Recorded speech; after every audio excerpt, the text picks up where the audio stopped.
किस फल को फ्रिज में रखने से जहर बन जाता है? ए. सेब, बी. कटे हुए तरबूज, सी.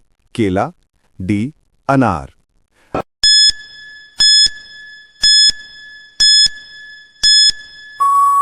जाने से पहले इस दुनिया में माँ एक रोटी मांगने से दो रोटी देती हो, तो आज इस प्यारी माँ के लिए एक लाइक और सब्सक्राइब जरूर करें और हो सके तो कमेंट में ये इमोजी भेज दें। आपका सही उत्तर है बी.